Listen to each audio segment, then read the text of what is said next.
Isang Pinoy ang kumpirmadong nasawi sa wildfire sa Hawaii habang patuloy naman ang pananalasa ng bagyo sa California. Yan at iba pang balita abroad sa pagtutok ni Chino Gaston. Malakas na ulan at hanging dala ng Tropical Storm Hilary ang namerwisyo sa ilang lugar sa Southern California sa Amerika. Sa Independence, hindi na nadaanan ang bahagi ng kalsada na unti-unting nilamon ng baha. Gumuho rin ang bahagi ng kalsada sa Santa Clarita, habang bumulwak naman ang debris at putik mula sa ilalim ng lupa sa Oak Glen. Matapos ang malakas na ulan, nalubog sa putik at tubig ang ilang sasakyan sa Palm Desert. Wala namang naiulat na nasawi o nasugatan kasunod ng pananalasa ng bagyo.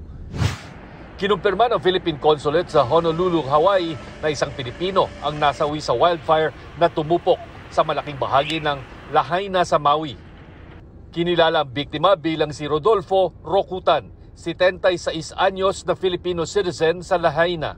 Nakipag-ugnayan na raw ang konsulado sa pamilya ni Rocutan at tutulong sa cremation at repatriation ng labi. Samantala, patuloy naman ang verifikasyon kung Pinoy rin ang dalawa pang nasawi sa wildfire.